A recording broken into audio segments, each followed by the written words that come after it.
¿Cómo están? Bienvenidos, buenas noches. Espero que estén muy bien. Les damos la bienvenida a esta segunda clase. Esta clase estaremos abordando temas respecto a la ingeniería de proceso del cultivo de arándano.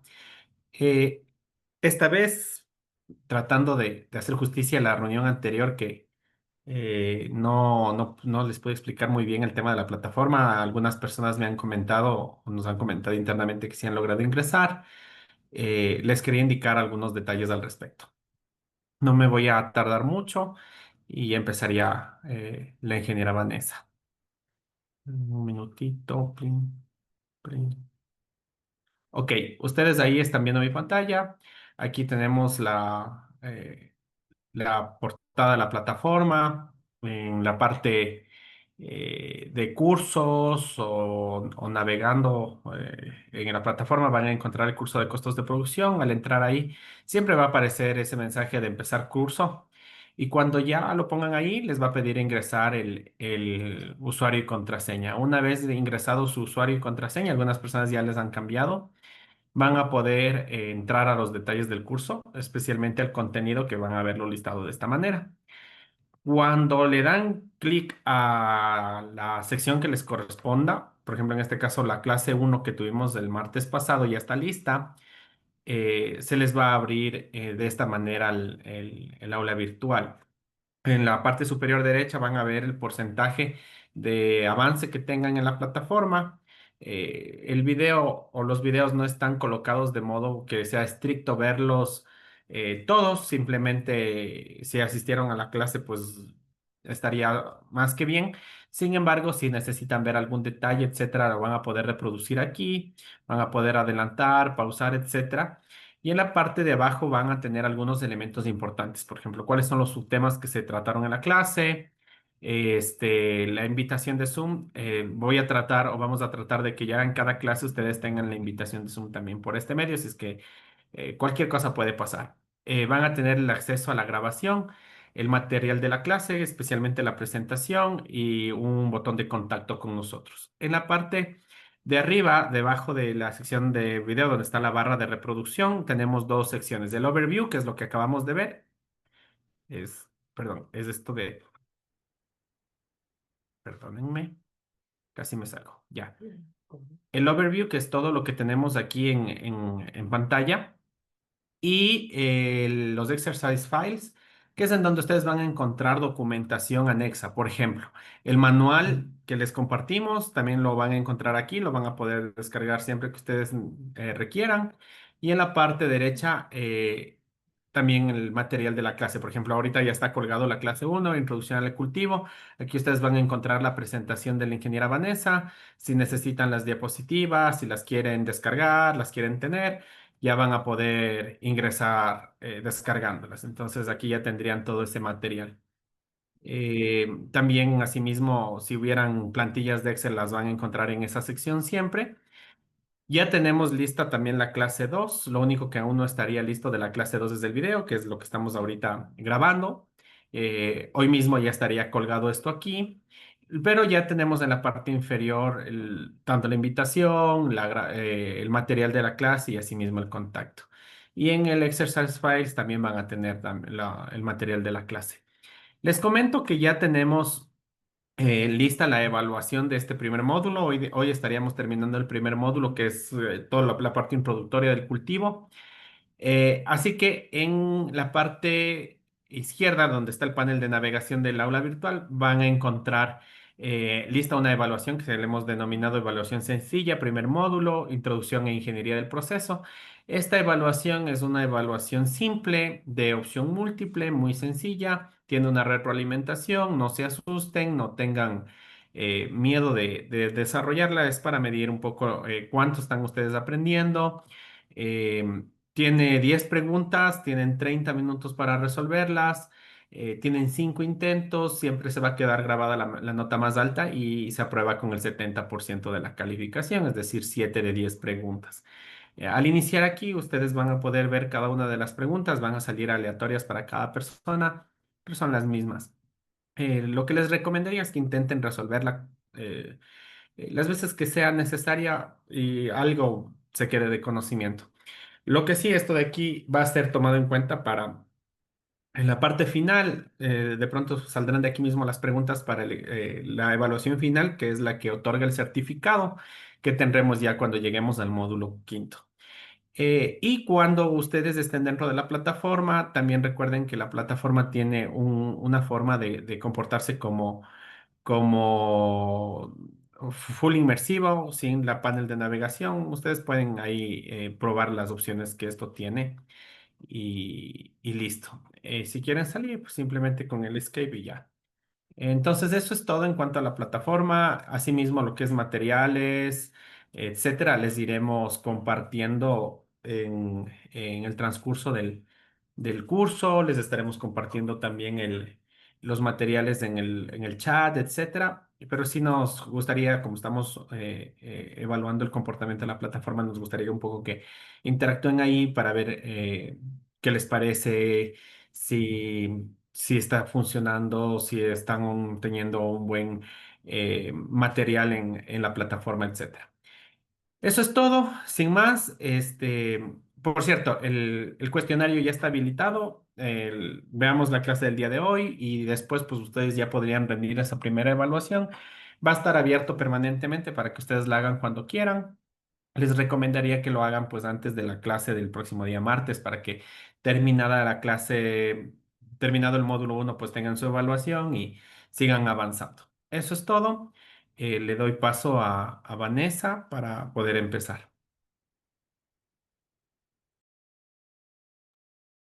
Muchas gracias, Alejandro.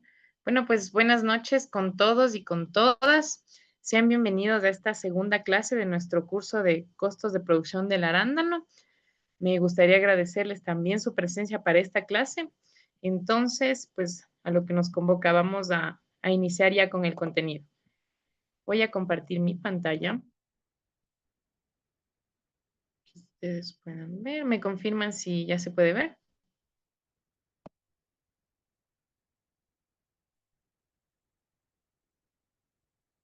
Mm,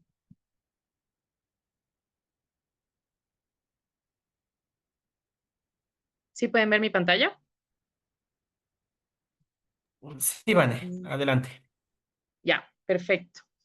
Muchas gracias. Bueno, entonces, para dar inicio a nuestra clase 2, abordamos el hecho de que estamos todavía en el módulo uno, bueno, para que el tema general es introducción al cultivo de arándanos en el Ecuador. El tema de la clase del día de hoy es la ingeniería del proceso para el cultivo de arándanos. Ahora, para que nosotros podamos definir y poder tener una aproximación a cuáles van a ser los costos de producción de un cultivo de arándano y de cualquier cultivo en general, es importante que nosotros hagamos el planteamiento de este componente, que es la ingeniería del proceso. Entonces, para poder iniciar ya con el desarrollo de los componentes clave de la ingeniería del proceso para el cultivo de arándano, es importante iniciar mencionando qué es la ingeniería del proceso de una inversión. Entonces, básicamente, la ingeniería del proceso de una inversión es una fase técnica del proyecto que yo voy a establecer. Entonces, el objetivo es que se pueda determinar cuál es la viabilidad del proyecto, es decir, si es que bajo las condiciones en las que yo quiero implementarlo se va a poder realizar, si es que los requerimientos tanto de infraestructura, como de insumos y de mano de obra, considerando el manejo que yo le voy a dar al cultivo, están dentro de mi alcance o si es que debo hacer algunas adecuaciones y que de esa forma yo ya tenga una aproximación a, como les decía, cuáles son las inversiones en las que yo voy a incurrir. Entonces, la ingeniería del proceso es básicamente una, un detalle de cuáles son todas las actividades que se van a ver involucradas en mi proceso productivo, eso como tal. Desde que yo hago tanto la implementación hasta la cosecha o las distintas fases de comercialización, dependiendo de cuál sea el acuerdo de venta que yo tenga con una empresa o con un comprador. Entonces, por eso es que es tan importante definir una ingeniería del proceso si es que yo quiero tener costos de producción. Si es que yo quisiera lanzarme así nada más allá a plantear costos sin haber definido esta fase es muy complicado en realidad. Yo no voy a tener datos reales y en el momento de la implementación, si es que yo ya realizara una planificación. Sin este componente que les decía, pues voy a tener inconvenientes, ¿no? Voy a tener gastos que no estaban previstos. Entonces, por ello es tan importante que yo defina cuál es la ingeniería del proceso. Entonces, ¿cuáles son los componentes clave para cualquier ingeniería de un proceso agrícola en general? Entonces, la primera fase que yo tengo que considerar es como tal la implementación. ¿Qué voy a necesitar yo para, mejor dicho, antes de poner en marcha ya como tal la producción agrícola? Luego ya viene el proceso productivo. Entonces, el proceso productivo ya se refiere a manejo agronómico, todas las labores que yo tengo que realizar, la mano de obra que se va a ver involucrada para estas fases. También la selección de tecnología. Esto se refiere a qué insumos voy a necesitar, a qué nivel de tecnificación yo voy a elevar a mi proyecto, si es que va a ser automatizado, semiautomatizado en cuanto a riego, fertilización, cosecha, como habíamos hablado un poquito en la clase anterior. Y de esta forma también yo puedo ya ir definiendo qué costos van a ser necesarios y cuáles no van a ser necesarios. Por supuesto, también está la materia prima y los insumos. Para el caso de los proyectos de inversión agropecuaria, tenemos en materia prima, por supuesto, el material vegetal, si es que van a ser sustratos, las enmiendas en cuanto a los insumos, todo lo que yo voy a utilizar para fertilización, para manejo integrado de plagas. Y nuestra siguiente fase o bueno, componente es el diseño. Esto es muy importante. Yo tengo que proponer un diseño y con dimensiones reales, es decir, si es que yo ya voy a incurrir en la implementación de un proyecto, debo tener una noción bien clara de cuáles van a ser, en este caso, por ejemplo, las dimensiones de mis invernaderos si es que los voy a implementar. Y debo también tener en cuenta que si es que voy a implementar una sala post cosecha, tiene que estar cerca de los caminos, porque si no, se me va a hacer mucho más costoso trasladar ya la cosecha como tal hacia el punto de recolección, o si es que tengo un centro de acopio intrapredial. Entonces, tengo que hacer un diseño. Puedo manejarme con organigramas, hacer un diseño incluso en Canva, en Word. Lo importante es que yo tenga una noción de cuáles van a ser en realidad las dimensiones de estructuras, de las zonas útiles dentro de los invernaderos, si es que solo voy a usar sarán, en realidad qué extensión de sarán voy a utilizar. Entonces, eso es muy importante. Y finalmente, determinar con qué personal voy a contar y cuáles van a ser sus funciones. Si es que, por ejemplo, voy a contar con un administrador o tal vez con un ingeniero supervisor, o si es que yo voy a cumplir esa labor también. Bueno, esto ya vamos a ver cómo proponer estos costos en nuestra clase de costos ya como tal. Pero todos estos componentes se tienen que considerar para la fase de la ingeniería del proceso y es indispensable para que yo pueda tener una planificación de costos buena. Ahora bien, ya para entrar en materia, ¿cuáles van a ser los componentes clave del cultivo de arándano como tal? Primero, el establecimiento del cultivo, luego vamos a hablar del manejo agronómico y finalmente de las labores cosecha y post cosecha. Estas van a ser nuestras macroactividades como tal. Entonces, para nuestra primera fase del establecimiento del cultivo, vamos a hablar de lo siguiente. Para iniciar, el primer paso es la elección de la variedad.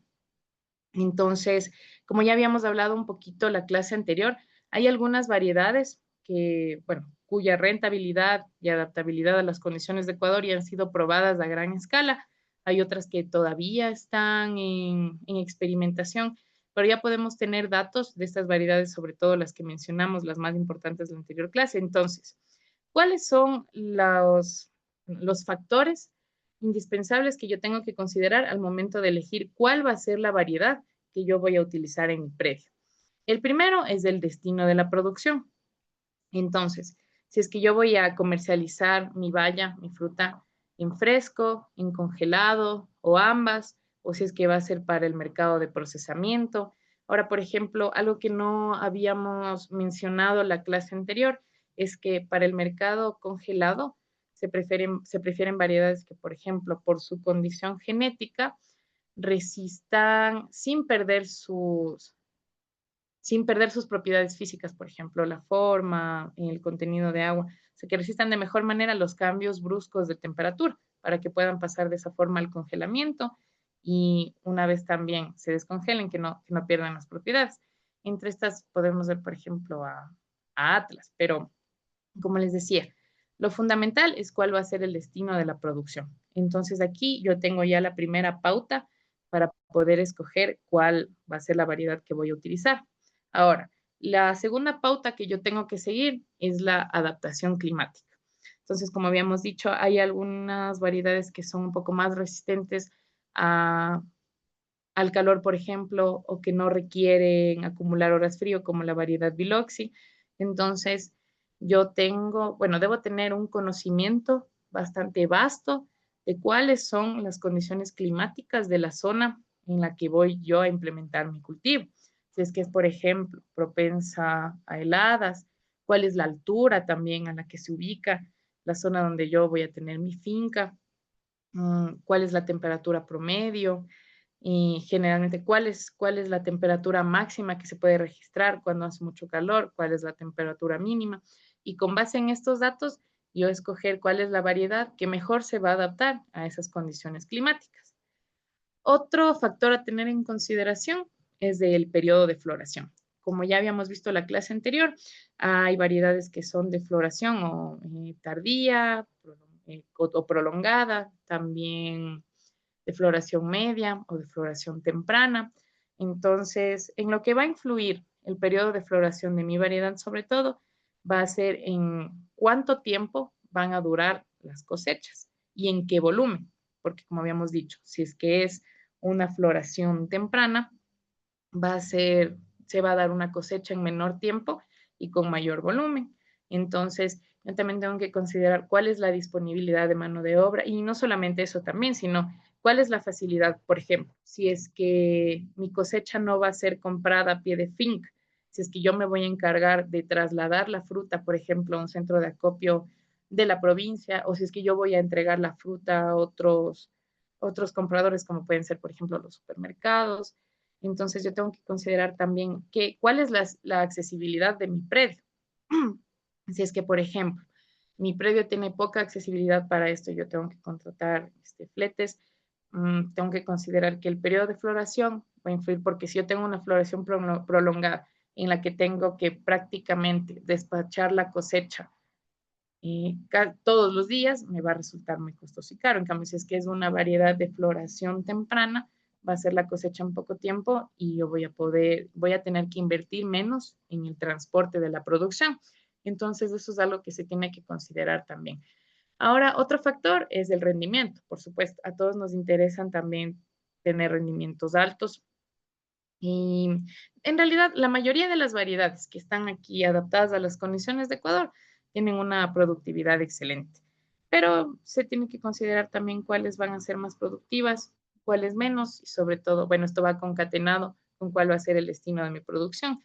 Si es que es, por ejemplo, un mercado que a mí me exige ya ciertos volúmenes, por ejemplo, con un acuerdo eh, o sea, de preventa, por ejemplo, en el que yo ya voy a estipular cuáles van a ser los volúmenes que yo tengo que destinar. Debo escoger una variedad que sea altamente productiva para que no corra yo el riesgo de que en algún momento no se pueda cumplir con ese acuerdo. Entonces, estos son algunos ejemplos. Y finalmente el vigor y la resistencia a enfermedades, como habíamos dicho. Esto es sumamente importante también. Si es que yo estoy en una zona que es un poquito más cálida o donde hay incidencia de cierta plaga de forma ya histórica o reportada, debería escoger una variedad que sea más resistente o que sea resistente precisamente a esta plaga o a este patógeno. El segundo punto que debemos tener en cuenta es la preparación del terreno. Entonces, para hacer bueno, para llevar a cabo la preparación del terreno tengo que hacer un análisis de suelo. Esto es, bueno, lo ideal que nosotros deberíamos hacer para poder ver de manera exacta en qué condiciones se encuentra nuestro terreno, no solamente en cuanto a los nutrientes disponibles, sino también, por ejemplo, a cuál es el nivel de compactación, para que se pueda ver ¿Cuál es el nivel de compactación del terreno? No es necesario incluso que yo acuda a un laboratorio. Yo puedo tranquilamente hacer una calicata, más o menos se tiene que hacer de 1 metro de ancho por 1 metro de largo por 1 metro de profundidad, que es ya o sea, que ya tiene incluso más profundidad que las raíces que normalmente, o sea, que la profundidad que normalmente alcanzan las raíces del arándano, que habíamos dicho que generalmente el 80% de las raíces están a 50 centímetros de profundidad. Entonces, si yo hago una calicata, ya puedo observar en qué condiciones están los perfiles del suelo, si es que hay mucha compactación, si es que hay poco drenaje. Como habíamos dicho, el arándano también es un arbusto que es bastante susceptible al encharcamiento, o sea, lo resiste poco. Entonces, si es que hay mucha compactación, si es que yo veo que va a ser demasiado costoso para mí roturar ese terreno para hacer una siembra directa en suelo, podría optar por hacer un cultivo en sustratos que me resulta, bueno, me va a beneficiar en que puedo tener una densidad de siembra más alta y no voy a tener que incurrir en estos gastos y también, bueno, de cierta forma perjudicar más las condiciones del suelo. Ahora, si es que el suelo está en condiciones para que yo pueda prepararlo y pueda implementar el cultivo directamente aquí, lo que se recomienda es hacer, bueno, subsolado, arado y rastrado. Para que puedan tener en consideración, es recomendable que yo plantee las hileras del arándano en dirección al viento predominante de la zona. Esto va a facilitar, o sea, mejor dicho, va a permitir que haya mejor aireación entre las hojas de los arbustos y que de esta forma también sean menos propensos al ataque de ciertos patógenos, por ejemplo, que aprovechan la humedad. Entonces, como les decía, las hileras orientadas en la dirección del viento y se recomienda también pasar el subsolado en dirección de las hileras para que se promueva de mejor forma el crecimiento de las raíces. Ahora, también es importante que, bueno, sea en el cultivo en suelo o en sustrato, hacer un levantamiento de camas. Para el cultivo en suelo es prácticamente obligatorio, porque como ya habíamos dicho, el cultivo de arándano es susceptible al encharcamiento bastante. Entonces, si es que yo hago camas, voy a permitir que haya de por sí un mejor drenaje en el suelo y que no haya acumulación excesiva de humedad. Ahora, si es que yo voy a hacer un cultivo en sustrato, tendría que verificar igual. Si es que en realidad mi suelo está en malísimas condiciones y se me dificulta mucho el trabajo de levantar camas, pues podría poner los sustratos directamente en el suelo. Pero si no, sí se recomienda hacer unas camas igual pequeñas para que se mejore el drenaje del agua, incluso si es que se hace cultivo en sustrato. Ahora, más o menos las dimensiones que deben tener las camas, estamos hablando de camas de 80 centímetros más o menos o 1 metro de ancho y que de alto, como les decía, dependiendo de las condiciones, si hay poco drenaje debe ser una cama más alta. Si es que el drenaje tiene, bueno, una velocidad media, no debe ser tan alta. Entonces, para camas altas sería de hasta unos 50 centímetros de altura incluso. O si no, un mínimo de unos 25 o 30 centímetros de alto.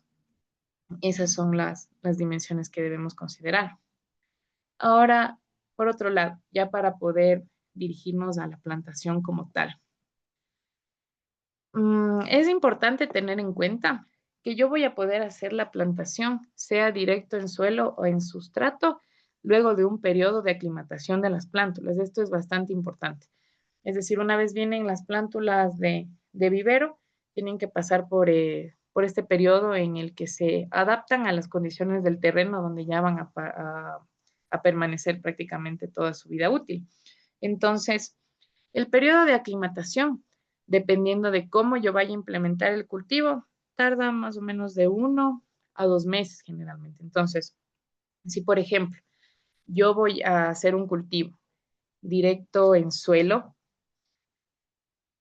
y estoy trayendo plantas de vivero y por ejemplo va a ser un cultivo abierto, o sea, no le voy a utilizar con, con sarán. Bueno, el sarán siempre es recomendable, sobre todo por el problema de las plagas que vamos a ver un poquito más adelante. Pero digamos que va a ser un cultivo abierto y que no voy a, y que le voy a implementar directamente al suelo. Para este caso, el periodo de aclimatación va a tener que ser más prolongado. Entonces, por ejemplo, lo que se recomienda es que una vez que las plántulas llegan a mi predio, yo les voy a tener primero en una zona, ahora sí, protegida, tanto del viento como de la luz solar, y el acercamiento a cómo son las condiciones reales en el cultivo abierto va a ser progresivo. Entonces, por ejemplo, las voy a tener cubiertas y rodeadas de sarán. Digamos que hago una doble capa. Entonces, luego de pasar 3 semanas, voy a retirar una capa de sarán para que ya puedan percibir mejor el paso de la luz. Voy a retirar una capa también de los laterales para que puedan recibir un poquito más de viento y para que de esta forma se puedan aclimatar. Si es que yo hago una siembra directa de las plántulas, una vez provienen del vivero, lo más seguro es que no se van a aclimatar. Entonces voy a tener serios problemas igual. Entonces el periodo de aclimatación es sumamente importante. Ahora, una vez ya se ha cumplido este tema, bueno, si es que lo voy a hacer en sustrato y, por ejemplo, en invernadero, el periodo de aclimatación ya va a tardar menos. Yo lo que voy a hacer es irlas adaptando de a poco a las condiciones del invernadero, puede ser unas 3 semanas en el mismo sustrato en el que vienen de vivero y luego ya las voy a pasar al sustrato grande en el que ya van a permanecer toda su vida productiva. Entonces, si hablamos del cultivo en suelo, aquí tenemos unas dimensiones referenciales que ustedes pueden considerar. Se recomienda que los hoyos sean de 40 centímetros, 40 centímetros de ancho, de largo y de profundidad. Aquí yo ya puedo hacer puedo incorporarle a la planta y bueno, ya hago la siembra habitual que la mayoría debe conocer o que incluso hemos hecho en casa con las plantitas ornamentales. Coloco la planta, cubro las raíces, presiono un poquito para evitar que se queden burbujas de aire, sin compactar tampoco el suelo alrededor de las raíces y con eso ya se terminaría la plantación. Ahora, como pueden ver aquí al lado izquierdo de la pantalla, tenemos un esquema de este, bueno, es un modelo de implementación que se hizo en Tungurahua, que igual van a poder ver en las referencias más adelante. Entonces, como pueden ver ahí, es importante que yo considere cuáles van a ser las dimensiones. Entonces, por ejemplo, si yo tengo un predio de media hectárea, yo no puedo calcular el número de plantas que voy a ocupar, es decir, mi densidad de siembra, considerando a toda la media hectárea. Entonces yo debo tener en cuenta que va a haber caminos, tanto para el transporte intrapredial de la fruta, como para el ingreso, por ejemplo, de camiones, si es que van a ser ya ventas a gran escala, que también va a haber una zona, por ejemplo, que se destine para servicios higiénicos, para una sala post cosecha. En muchos predios también puede haber, y sería lo ideal, ¿no? Que yo tenga un área dedicada al compostaje. Entonces, yo no puedo calcular una densidad de siembra con la media hectárea, porque voy a incurrir en un sobrecosto. Entonces, por eso es que les decía que hacer un diseño es sumamente importante. Incluso, miren, aquí se puede ver que es una imagen satelital del predio tomada de Google Maps y dibujo puede ser incluso en Paint, cuál va a ser la extensión de mi, por ejemplo, en este caso son invernaderos. Entonces aquí ya tengo una aproximación real a cuál va a ser mi área útil. Entonces, con el área útil, el área en el que en realidad se van a insertar las plántulas, ahí yo ya calculo la densidad de siembra. Entonces, muchos de ustedes ya deben conocer estas fórmulas, pero nunca está por demás recordarlas para poder yo calcular mi número de plantas. Aquí tenemos las dos fórmulas básicas que yo utilizo. Entonces, la primera se va a ocupar para calcular el área de cada planta. Entonces, aquí yo voy a tener la distancia entre hileras, que es de H, y la distancia entre plantas, que es de P. Entonces, multiplico la distancia entre hileras por la distancia entre plantas. Ahora, ¿cuáles son las distancias recomendadas para el arándano? Las distancias entre hileras, considerando que mi fruta va a crecer y que van a ser muchos, mi arbusto, perdón, va a crecer, que van a ser algunos años, puede ser de 2 a 3 metros. Y la distancia entre plantas dentro de la misma hilera generalmente puede ir, si es que yo voy a manejar densidades de siembra altas, desde 75 centímetros hasta 1.5 metros. Ahora, para yo establecer cuáles van a ser mis distancias de siembra, tengo que considerar que, bueno, para el tema de cultivo de arándano y para optimizar y aprovechar de mejor forma el terreno que yo tenga disponible, es mucho mejor trabajar a densidades altas. O sea, no se recomienda tener densidades bajas con arbustos grandes porque esto también va a dificultar las labores. Si es que yo tengo un arbusto demasiado alto, demasiado profundo, luego va a ser difícil hacer podas o hacer la recolección, incluso el monitoreo. Entonces es mucho mejor considerar densidades de siembra altas. Ahora, una vez yo tengo ya determinadas cuáles van a ser mis distancias de siembra, como les decía, multiplico y tengo el área de cada planta.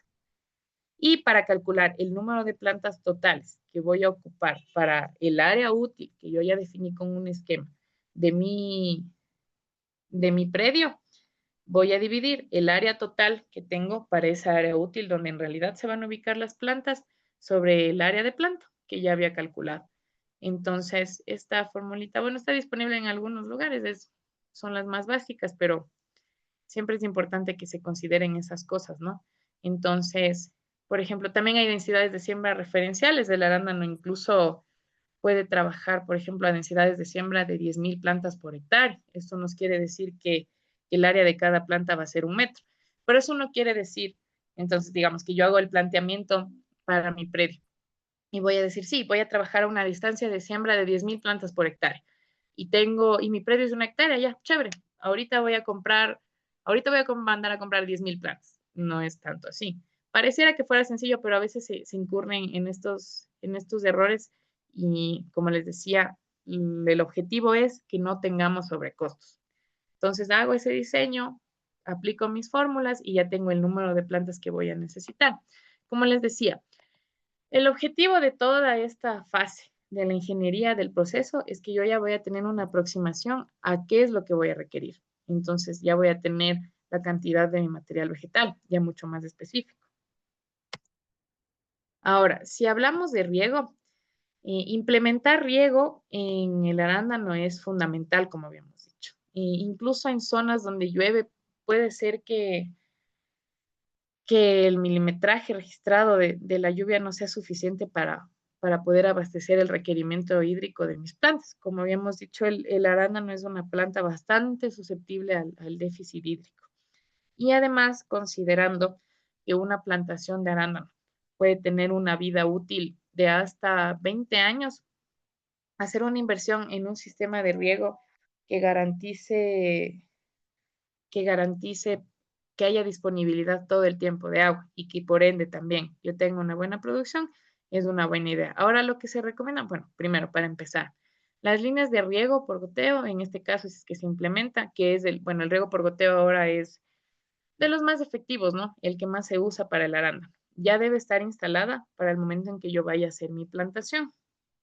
Como habíamos dicho, en zonas que son bastante susceptibles de heladas, es recomendable utilizar riego por aspersión, pero en realidad el riego por goteo y considerando que va a ser una inversión a largo plazo por la vida útil del arándano, sería una opción más adecuada.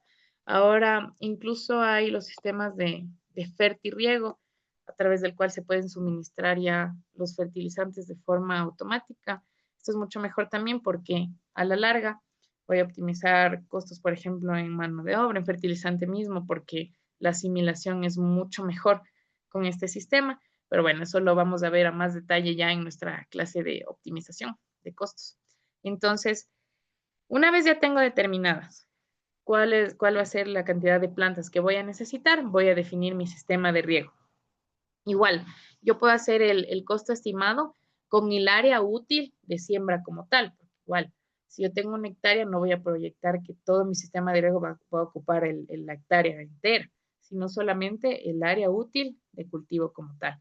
Ahora, para hablar de costos referenciales, bueno, el sistema de riego obviamente va a variar dependiendo el nivel de tecnificación, de la complejidad. Hay goteros también tipo sistemas de riego por goteo con goteo tipo araña, que tienen ya inyectores de fertilizante y que aseguran que el fertilizante sea mejor asimilado.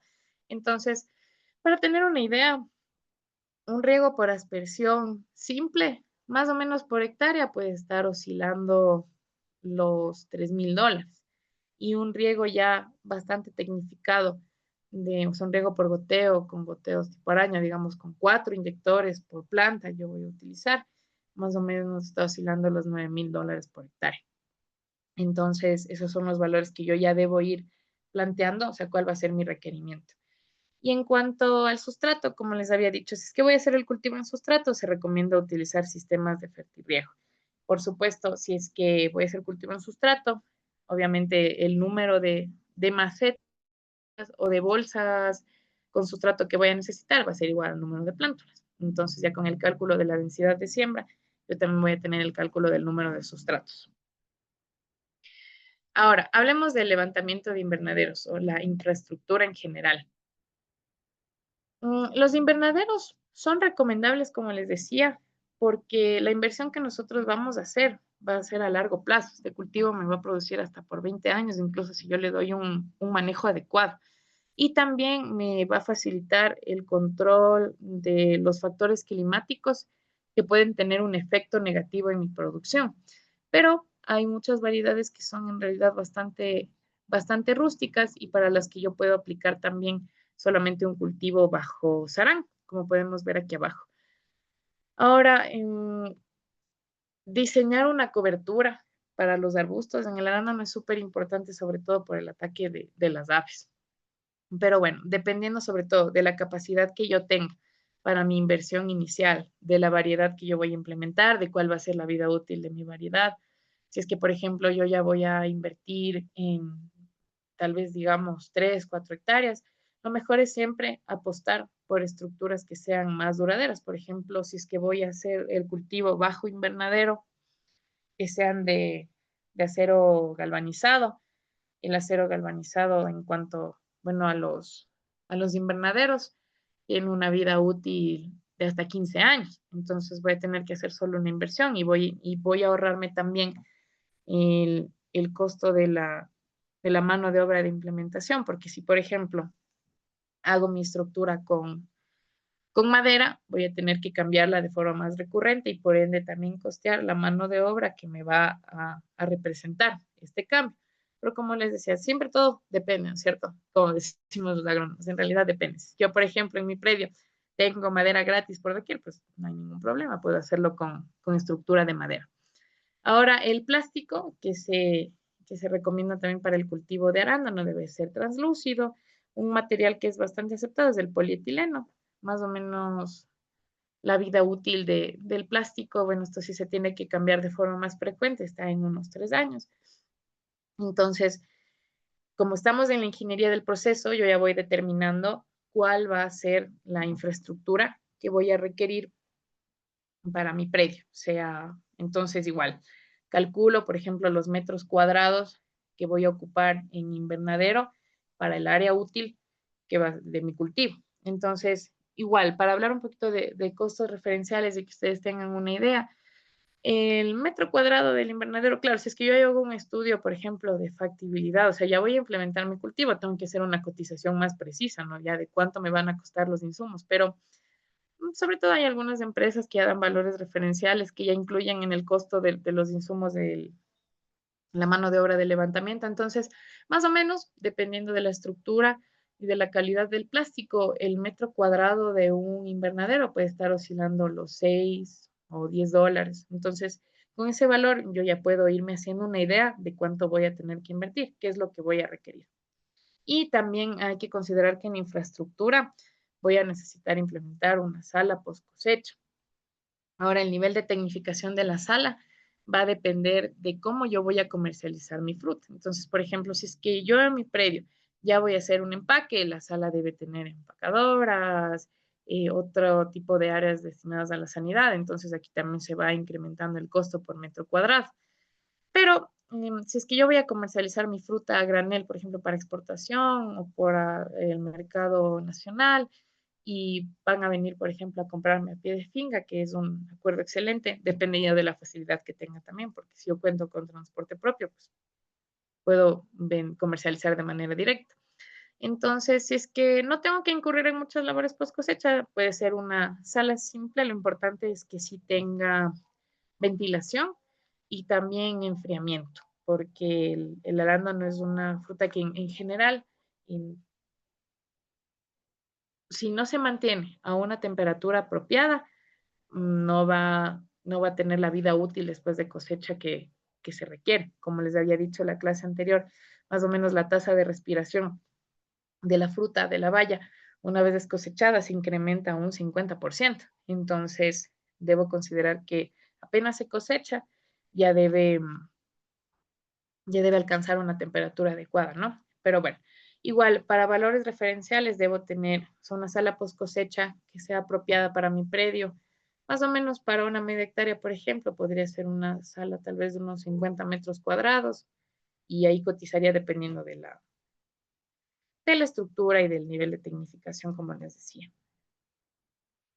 Bueno, entonces, ya hablando del manejo agronómico, una de las partes fundamentales, bueno, todos son súper importantes, pero hablemos de la fertilización. Ahora, durante la fase de desarrollo vegetativo, que va a estar más marcada de 1 a 2 años en cuanto a la edad del arbusto, porque la producción todavía no es significativa, se recomienda utilizar una fertilización suave para evitar quemaduras. Entonces, por ejemplo, se pueden utilizar enmiendas orgánicas con acidificantes, y para poder realizar el plan de fertilización se deberá monitorear los niveles de concentración de elementos en las hojas. Ahora, los análisis son sumamente importantes para yo determinar si es que es en suelo, cuáles son las condiciones de mi suelo y cuáles son las cantidades de fertilizante que en realidad yo debo suministrar. Como les decía, el objetivo es evitar el sobrecosto. Y en el caso de que yo esté haciendo un cultivo en sustrato, lo que se puede hacer es medir los niveles óptimos de los elementos en las hojas y así también determinar cuál es la cantidad de nutrientes que yo voy a necesitar aplicar. Ahora, esta tablita que ustedes pueden ver aquí tiene, bueno, es de un autor, Vidal 2012, y ustedes pueden ver la referencia igual al final. Tiene valores referenciales acerca de los kilogramos de nutriente que son extraídos en un cultivo de arándano con base en la tonelada de fruta que se produce. Entonces, por ejemplo, en cuanto a nitrógeno, y aquí también están clasificados los niveles de extracción según variedades precoces, intermedias y tardías, que ya sabemos a qué se refiere y cuáles son más o menos. Entonces, hablando de nitrógeno, se extraen 6.2 kilogramos por tonelada de fruta fresca en variedades precoces. Para el fósforo, tenemos que en variedades precoces se extrae 1.6. Ahora, este es un estudio experimental que ya tiene como que niveles un poquito más cercanos a la realidad. Entonces, yo podría recurrir, por ejemplo, a estos valores, sobre todo si es que yo quisiera hacer primero una aproximación a los costos, es decir, para este apartado, para la ingeniería del proceso. Si yo ya voy a hacer un plan de fertilización, en realidad les recomiendo hacer un análisis, no solamente por optimizar mis costos, sino también porque los excesos o las deficiencias de uno u otro nutriente van a causar ciertos perjuicios en las plantas, como vamos a ver más adelante. Entonces, para efectos de este apartado de la ingeniería del proceso, estos niveles de referenciales de extracción a mí ya me sirven para tener una idea de cuánto voy a tener que invertir en fertilización con base en la producción que yo voy a tener, que yo voy a planificar, ¿no es cierto? Entonces, igual, los niveles de producción van a depender de la variedad, sobre todo. Pero para hacer una estimación de costos, tienen que ser valores referenciales, pero con estos datos que me permitan tener una aproximación bastante real. Entonces, como les decía, los excesos y las deficiencias también pueden causar efectos negativos en las plántulas. Entonces, si hablamos del nitrógeno, vamos a ver aquí por qué es tan esencial. Vemos que es indispensable para el crecimiento vegetativo. Por ello, en las fases de crecimiento vegetativo también, además de una fertilización suave, se recomienda que la fertilización sea alta en nitrógeno. Entonces, también más adelante el nitrógeno va a incrementar la producción de flores, y abastece las reservas en yemas florales para la siguiente temporada. Ahora, ¿qué pasa si es que hay, por ejemplo, un exceso de nitrógeno? Si es que yo aplico demasiado nitrógeno, porque no siempre que yo aplique más va a ser beneficioso, ¿no? A veces menos es más. Primero voy a poder ver en las plántulas un exceso de vigor. Es decir, que los árboles, claro, visualmente van a ser mucho, mucho más bonitos, ¿no? Los arbustos, perdón, van a tener un ramaje espléndido, sumamente espeso, pero esto me va a causar que hay un mayor sombreamiento, que las yemas florales no reciban suficiente luz y que por tanto ya cuando se dé el cuajado de los frutos no sea el ideal. Y además, un exceso de nitrógeno en las plantas de arándano va a generar que haya una mayor susceptibilidad al ataque de plagas, de enfermedades. Entonces, si asemejamos, por ejemplo, esto con la realidad de los seres humanos, si es que yo, por ejemplo, de manera interna no tengo una buena salud, un buen balance de nutrientes, voy a ser más propenso a enfermarme y entonces lo mismo va a pasar con las plantitas. Si es que por exceso de nitrógeno mi planta es más susceptible al ataque de plagas y enfermedades, yo voy a tener que incrementar mis costos en manejo integrado de plagas e incluso con esa elevación en los costos puede que no sea suficiente y voy a tener perjuicios en el rendimiento. Y también hablando del fósforo. El fósforo es necesario para las plantas de arándano porque mejora el crecimiento de las raíces, mejora la floración, incrementa las defensas de las plantas contra ataques de enfermedades y plagas. Pero si es que hay exceso de fósforo, se pueden inducir deficiencias de zinc, porque, bueno, pues son antagonistas, sobre todo en suelos que tienen baja concentración de este nutriente. Entonces, por ejemplo, si es que yo aplico demasiado fósforo, el zinc no va a ser asimilable para mi planta y por más que yo aplique uno u otro fertilizante en mayor cantidad, esto no me va a servir de mucho. Entonces, por eso es que también es importante que se haga una planificación minuciosa de la fertilización.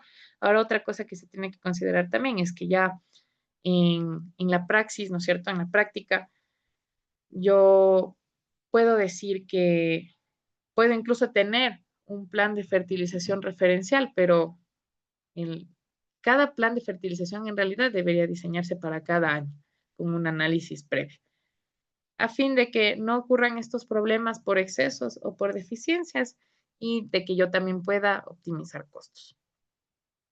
Entonces, hablando aquí del potasio.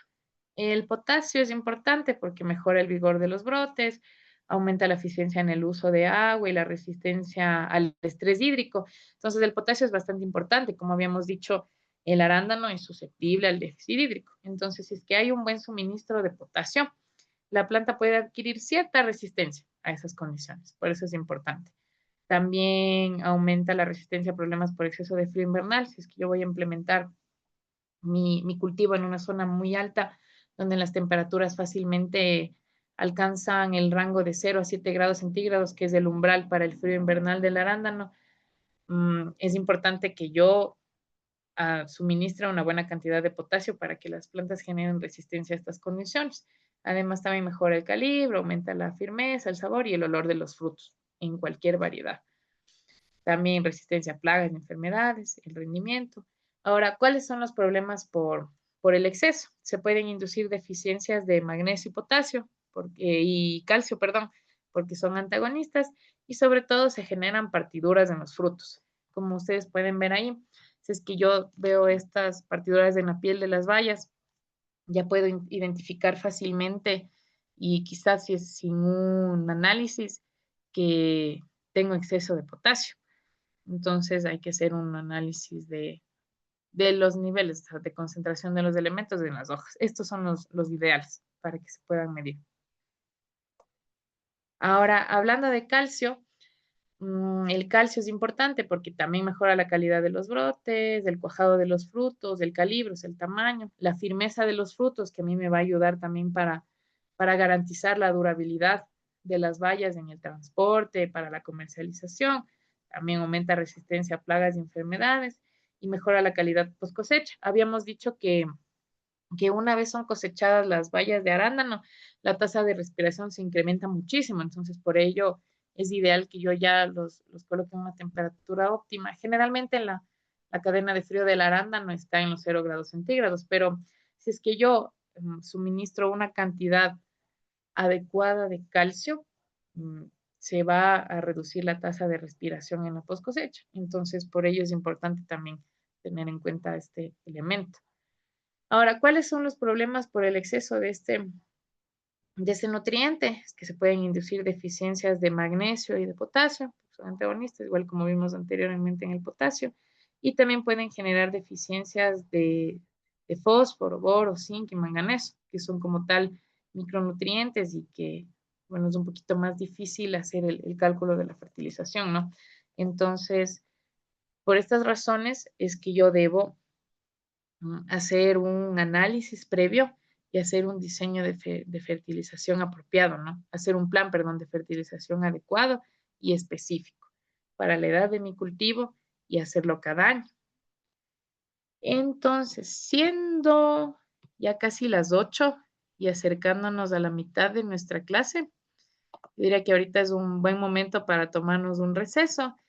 Todas las dudas que vayan teniendo ya pueden irlas anotando, incluso si es que no tienen dónde anotar, para que puedan dejarlas en el chat, por eso no hay ningún problema. Al final de la clase las iremos contestando. Entonces, en este momento vamos a tomarnos un pequeño receso para que puedan descansar un poquito, estirar y volvemos nuevamente para ya terminar con nuestra clase, ¿ok? Entonces, vamos a tomarnos unos 10 minutos y retomaríamos la clase a las 8 y 7. Ahí nos encontramos. Gracias, Ale. Listo. Entonces, para continuar, nos habíamos quedado en cuáles son porque es importante el calcio y cuáles son los problemas que se generan por el exceso.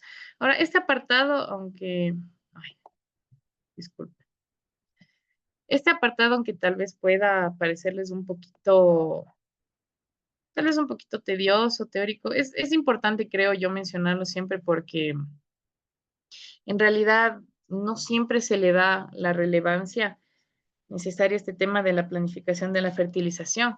A veces nosotros nos manejamos con valores referenciales, le digo, porque bueno, tal vecino, tal productor me recomendó que ponga estos niveles.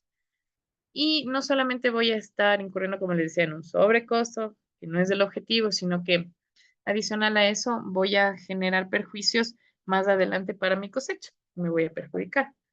Entonces, bueno, en cuanto al calcio, habíamos dicho que los problemas por exceso pueden inducir deficiencias de magnesio y de potasio y pueden generar deficiencias de fósforo, boro, zinc y manganeso en el suelo ya como tal. Ahora, si hablamos del magnesio, es importante el magnesio porque aumenta la intensidad en el color verde de las hojas y por tanto también mejora el proceso de la fotosíntesis. Induce vigor de los brotes, entonces, por ejemplo, una vez, esto hay que considerar también, ya vamos a hablar un poquito más de los valores residuales de mis inversiones, pero una vez ya el arándano cumpla con su vida útil, yo también puedo generar un rédito de la venta de la madera, de los arbustos. Entonces, si yo manejé un adecuado suministro de magnesio durante el manejo agronómico, puedo tener una futura madera productiva y que se va a cotizar, pues a vender a un buen precio y yo también voy a recuperar parte de mi inversión, eso es el valor residual. Ahora, contribuye a aumentar el rendimiento, como les decía, porque hay una mayor actividad fotosintética de las hojas. Entonces, a mayor fotosíntesis, mayor producción. Esto es importante. Y también influye en la acumulación de reservas para la siguiente temporada. Bueno, con temporada nos referimos a la siguiente floración, ¿no? Que para las condiciones de Ecuador es en el mismo año, algunos como habíamos dicho. Entonces la cosecha puede ser de forma permanente. Aquí yo voy ya optimizando igual ciertos costos. Entonces, ¿cuáles son los problemas que se reportan en las plantas por un exceso de magnesio? Lo primero es que se pueden inducir deficiencias de calcio y potasio. Entonces, en realidad, el sistema radicular de las plantas es un sistema vivo, ¿no? Donde hay interacción no solo de la flora, perdón, no solo de la fauna edáfica, sino que también hay siempre sinergias entre los elementos. Entonces, uno nunca puede considerar a cada componente de los sistemas productivos como independientes. Como podemos ver, si es que hay un exceso en cierto elemento, va a repercutir en la asimilación de otros elementos, o se puede ver en las hojas, o más adelante en la acumulación en las yemas. Entonces, todo es un sistema vivo en el que cada parte, o sea, cada parte del sistema depende de otra. Así que darle la relevancia suficiente a cada uno de estos componentes es importante para, bueno, para efectos de este curso, para los costos de producción, pero si más adelante, por ejemplo, ustedes ya quieren hacer un mejoramiento de las técnicas de manejo agronómico, esto les va a ayudar bastante. También el magnesio en exceso puede inducir de manera indirecta la incidencia de enfermedades y plagas. Y en cuanto a los beneficios iguales, que estimula una mayor absorción y utilización del nitrógeno.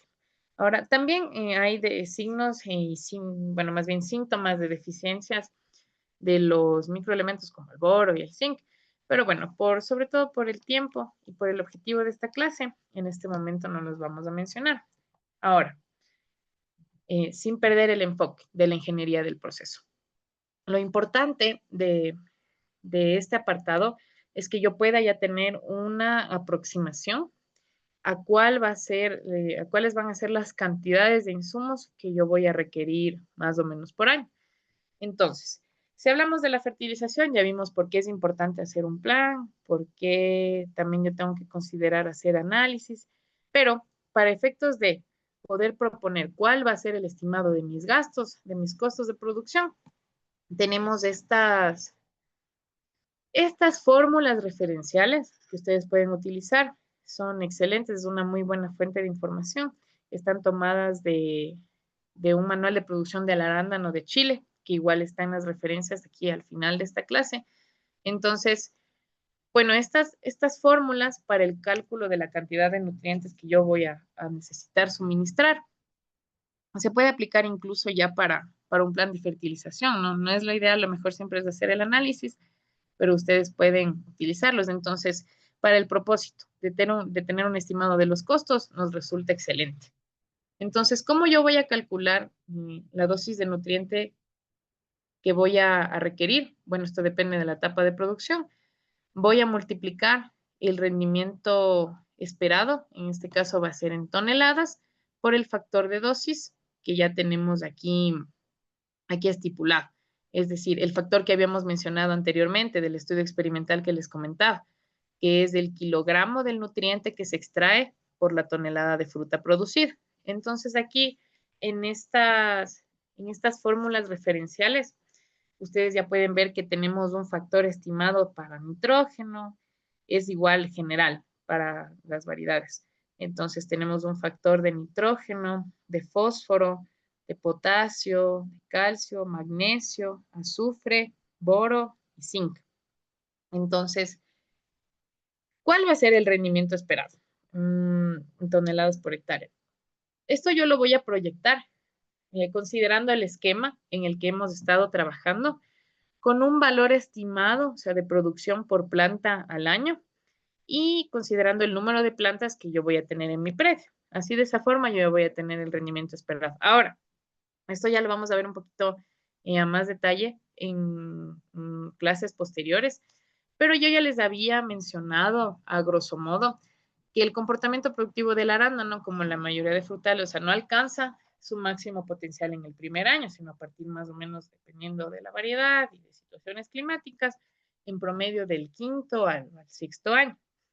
Entonces, yo voy a tener que planificar mis costos por año, obviamente, considerando que al quinto año yo voy a tener mi máximo potencial productivo, considerando los valores de rendimiento referencial que les había comentado. Entonces, por ejemplo, una planta de arándano puede producir en su máximo potencial productivo al año un aproximado, bueno, valores entre 7, incluso hasta 12 kilogramos. Entonces yo podría ubicarme más o menos en el medio de esos valores para tener un rendimiento promedio, considerar el número de plantas, y este valor yo lo transformo a toneladas, multiplico por el factor que ustedes aquí ya tienen referencial y calculado, y yo ya voy a tener cuáles son las dosis de cada nutriente que voy a tener que suministrar. Entonces, ¿cómo se hace esto ya para la planificación específica de costos? Lo vamos a ver en nuestra clase de costos de producción. Ahora estamos viendo cómo se da la ingeniería, o sea, cómo yo tengo que llegar a esos valores. Entonces, como les decía, nosotros tenemos ya una vez, mejor dicho, una vez hemos determinado un aproximado de cuáles van a ser las dosis de cada nutriente que yo voy a tener que suministrar a mi cultivo cada año, pues ya podría hacer un cálculo estimado bueno, con distintas fuentes que se obtienen en proveedores agrícolas de aquí del país. Entonces, por ejemplo, si voy a utilizar NPK, ya hago el cálculo considerando la dosis que voy a necesitar, la concentración que hay de nitrógeno en el NPK para ver cuántos sacos necesito. Pero bueno, eso ya lo vamos a ver a más detalle. Como les decía, estos factores son una información, bueno, bastante interesante y bastante útil. Nos sirve incluso para diseñar un plan de fertilización que no es lo óptimo, pero se puede hacer si es que yo no tengo la posibilidad de, puede ser económico, en otros casos por otras situaciones, si es que yo no puedo hacer un análisis de suelo o un análisis de los niveles en las hojas, ya me sirve esto. Y sobre todo para hacer el planteamiento de los costos de producción es muy útil. Ahora, hablemos ya en cuanto al manejo agronómico del manejo integrado de plagas y enfermedades, el MIP. Mm, si es que hablamos del comportamiento de los patógenos, hasta cierto punto es impredecible, ¿no? Yo no podría decirles, sí, en el primer año se van a hacer tantos monitoreos y tanto se va a gastar en manejo preventivo, porque pues en realidad todos estos niveles están sujetos, ¿no? A las variaciones climáticas, así que lo que vamos a mencionar en este apartado de la ingeniería es cuáles, más o menos, cómo tengo que hacer yo los monitoreos, cuáles son las plagas y las enfermedades de mayor incidencia, y vamos a hablar un poquito de los valores referenciales igual que se utilizan para este tema, ¿no? Para el manejo integrado de plagas y enfermedades por hectárea. Entonces, como ya les había dicho hace unas cuantas diapositivas, uno de los problemas más serios que enfrentan los productores de arándanos son las aves, incluso más que cualquier patógeno, más que cualquier plaga. Una vez ya se tiene la producción próxima a la cosecha, las aves son un problema bastante serio. Entonces, por ello es que para el arándano se recomienda hacer una implementación bajo cultivo protegido. Ahora, si no se tiene esa posibilidad, bueno, con el sarán también ya se tiene suficiente. E incluso les puedo decir que las aves son bastante, bastante inteligentes porque cuando consumen las bayas de los arbustos, cuando incluso a veces se infiltran ahí a los invernaderos, son, o sea, son tan hábiles que consumen los frutos que ya están en el punto máximo de maduración, o sea, cuando ya están azul por completo. Entonces, como les decía, son un problema bastante serio. Los mecanismos que se pueden utilizar son, por ejemplo, colocar cinta reflectante para disuadirlas y redes antipájaros, cintas con acabado brillante. También hay métodos auditivos, por ejemplo, como cañones de propano. Lo importante aquí también es que no, y también dependiendo de qué especies de aves sean las que se encuentran en la zona donde nosotros vamos a implementar nuestro cultivo, pues, bueno, incluso ya apelando un poquito a la conciencia del bienestar animal, pues no es lo más recomendable cazarlos, ¿no? Ni hacerles daño. Entonces, estos son los métodos que más se utilizan y que son bastante efectivos. Pero, como les decía, las aves hay que tenerlas bastante en cuenta. Ahora, si hablamos de las plagas, aquí está un diagrama donde ustedes pueden ver cuáles son o sea, las principales plagas, mejor dicho, las plagas que tienen mayor incidencia en el cultivo de arándano aquí en Ecuador y en qué fases es más recurrente su ataque. Entonces, por ejemplo, encontramos anómala en el trasplante. Esta es una plaga de suelo. Igual en el crecimiento vegetativo, bueno, es más propenso a encontrarla. Si es que hablamos ya de la inducción floral, aquí tenemos trips, mosca de la fruta, arañita roja, pulgón, enrollador de las hojas. Y también tenemos que en el crecimiento del fruto reincide el ataque de trips, de mosca de la fruta, de arañita roja y como habíamos dicho, de las aves. Ahora, para hacer monitoreo de plagas, más o menos lo que se recomienda, por ejemplo, es que si es que hablamos, por ejemplo, de que estamos recurriendo a un manejo preventivo, entonces utilizamos herramientas mecánicas, por ejemplo, como trampas amarillas, el monitoreo del número de insectos que se ven en estas trampas debería hacerse normalmente cada 3, 4, como máximo cada 5 días. Y también para los monitoreos tenemos que darnos cuenta de que en las hojas, por ejemplo, si es que hay manchas negras, esto se puede deber al ataque de pulgón. De esta forma más o menos se hacen los monitoreos.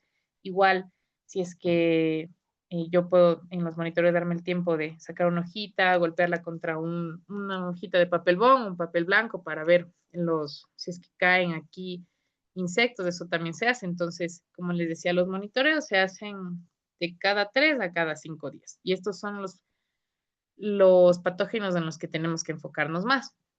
Las plagas, perdón. Entonces, ya si hablamos de patógenos, tenemos a Phytophthora, que genera la pudrición radical. Sobre todo esto se puede ver en el trasplante y con mayor incidencia, si es que no se pasa de forma adecuada el periodo de aclimatación que habíamos dicho. Entonces, ya en el crecimiento vegetativo, que sobre todo va del primero al segundo año, cuando todavía la producción no es tan representativa, y en las fases que se dan entre cada producción, igual tenemos pudrición radical, muerte regresiva ocasionada por fomosis, altición bacteriana por pseudomonas. Si ya hablamos de la inducción floral, sobre todo tenemos aquí el ataque de botritis, es bastante severo y genera pérdidas que son bastante considerables. Entonces, por ello, uno de los mecanismos preventivos que les comentaba para la implementación es que se ubiquen las hileras en dirección al viento para que haya una mejor aireación. Botritis es un hongo que prolifera sobre todo en condiciones de alta humedad, pero es una realidad que en el campo, incluso con los métodos preventivos, la incidencia de las plagas suele ser inevitable. Entonces, lo importante es hacer un monitoreo. Para el caso de patógenos, lo importante es el monitoreo visual, que por lo menos debería hacerse una vez a la semana. En la fase de la inducción floral, también tenemos al tizón bacteriano y ya en el crecimiento y el desarrollo del fruto, vemos igual el ataque de botritis. Aquí se hace un poquito más severo el ataque porque la fruta como tal en sí misma ya tiene un porcentaje más alto de humedad. Entonces, es un entorno en el que puede proliferar fácilmente este hongo, botritis. Por ello, antes de la cosecha, previo a la cosecha, se tienen que duplicar incluso el número de monitoreos, porque ya estamos en la fase más crítica previa a la comercialización. Entonces, aquí es importante eso. Y también ya en el crecimiento y el desarrollo del fruto tenemos el ataque de antragnosis. Y aquí también tenemos que hacer un monitoreo visual constante para evitar pérdidas. Si es que hablamos como tal de valores referenciales, como les decía, sobre todo en este tema del manejo integrado de plagas, es difícil poner, o sea, valores precisos y exactos porque pues va a depender mucho del comportamiento de las plagas. Pero si podemos tener una idea, dependiendo, como les decía, de la cantidad de insumos en la que se tenga que incurrir, si es que se tiene que hacer controles adicionales, considerando también el uso de insumos orgánicos o de, por ejemplo, enemigos naturales, o sea, para el biocontrol. Con todas estas consideraciones, más o menos los valores referenciales en los que se incurre solamente para este tema, para el manejo integrado de plagas y enfermedades, está oscilando los 500 a los, no sé, 500, 800 hasta $1,000 por hectárea. Ese es el valor, o sea, en cuanto a insumos y todo, como les decía. Ya si es que yo quiero hacer una cotización más precisa, bueno, en realidad, para la planificación, yo solo puedo utilizar valores referenciales, porque ya la cotización precisa se dará en la práctica, en el momento. Entonces, en cuanto a nuestro esquema de la ingeniería de proceso, ya hemos pasado el establecimiento del cultivo, yo ya voy a determinar qué acciones voy a necesitar. En cuanto a la fertilización también, si es que la voy a hacer manual, automatizada. Y en cuanto al manejo integrado de plagas y enfermedades, como les decía, voy a necesitar hacer monitoreos, que bueno, estos pueden ser cubiertos ya con la mano de obra fija que yo tenga. Por ello es importante que en el esquema de mi ingeniería del proceso yo defina cuáles van a ser las funciones de cada trabajador, trabajadora, o podría incurrir también en la necesidad de contratar mano de obra de apoyo si es que por situaciones climáticas, sobre todo, hubiera una mayor incidencia de algún patógeno o de alguna planta. Entonces yo ya tengo una idea de cuáles son los costos en los que se va a incurrir, como les decía. Para manejo integrado de plagas y enfermedades, de 500 a $1000 por hectárea, dependiendo de cómo de cómo se dé la temporada de producción. Ahora, hablando de las labores culturales. Bueno, el deshierve es una actividad generalizada, ¿no? Para cualquier rubro agrícola. La competencia que se genera con las arbences es importante y es bastante significativa. Entonces, el deshierve es algo que yo voy a tener que hacer de manera permanente. Ahora, igual como les decía, la mano de obra sobre todo, que se utilice, en la que se incurra para el deshierve, ya puede estar cubierta por la mano de obra permanente. Más o menos, bueno, el periodo igual es un poquito impredecible cada cuánto voy a tener que yo deshiervar, pero generalmente puede ser igual una vez cada semana o una vez cada 2 semanas, dependiendo de cómo se esté dando el comportamiento de las arbences, ¿no? Y ahora, en cuanto a labores culturales, sí tenemos un tema que es bastante importante aquí y son las podas.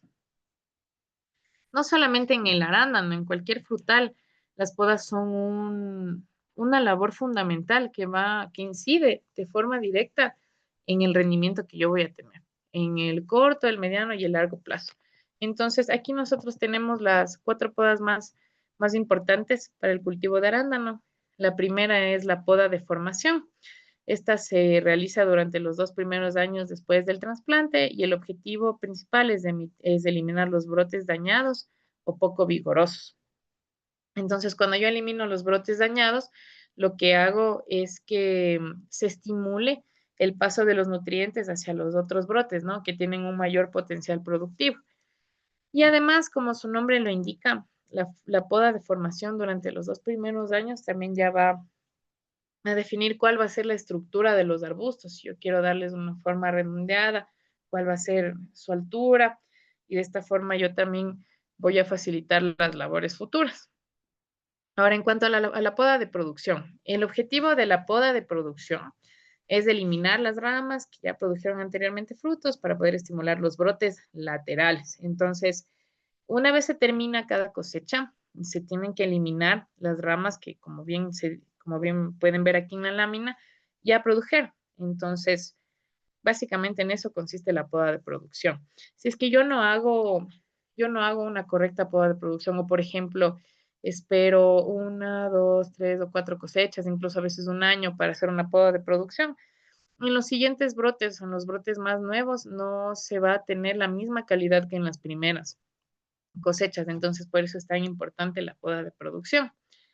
Ahora, la poda sanitaria es una poda que como tal no tiene una fecha determinada en la que debe realizarse. El objetivo es principalmente eliminar las hojas, ramas y frutos que presenten signos o síntomas de plagas y enfermedades. Esto es muy importante porque desde la poda, sin ni siquiera tener la necesidad de aplicar insumos o pesticidas, yo ya puedo reducir de manera significativa la proliferación de plagas o enfermedades. Entonces, por ello es importante la poda sanitaria. Y finalmente tenemos la poda de renovación. Entonces, conforme va avanzando la edad de los arbustos, también ya se van generando ramas un poco más leñosas por la edad misma, ¿no? De la planta. Entonces, como aquí podemos ver, cuando los arbustos tengan un gran número de ramas, debe eliminarse gran parte de la planta para estimular los brotes nuevos. Entonces, esta poda puede ser una poda media, baja o alta, dependiendo de cuál sea el crecimiento de estas ramas leñosas, como decíamos. El objetivo es que se queden brotes, o sea, nuevos y jóvenes, porque las ramas leñosas no son tan productivas como tal.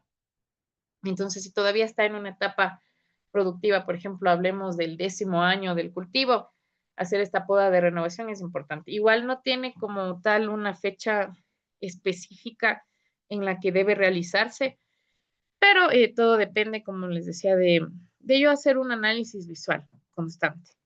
Si hablamos de las podas ya en cuanto a los costos de producción, lo ideal sería que yo pueda capacitarme o capacitar en este caso si estoy contando con mano de obra, capacitar a mis trabajadores, a mis trabajadoras, porque si hablamos en términos económicos, en realidad las podas son una excelente fuente de ingresos. Un especialista en podas puede cobrar incluso o sea, por poda. Hablemos de que me va a ayudar para la poda de formación. Por poda, por árbol, por arbusto, perdón, me puede cobrar, por ejemplo, $1 o $2, que aparentemente uno dice, bueno, no, tal vez no es tanto, ¿no? Pero si yo ya traslado esos $2 a mi plantación en la que tengo en una hectárea, sí, 6.000 plantas, ya son $12.000, solo por una poda. Entonces, si es que ustedes primero quieren capacitarse en podas para luego brindar ese servicio, es también una gran oportunidad de negocio. Pero por otro lado, en cambio, si es que yo soy dueño o dueña de una finca donde se producen arándanos, lo ideal sería que yo pueda capacitarme y que mi personal esté capacitado para que se puedan hacer estas podas. Y por supuesto, bueno,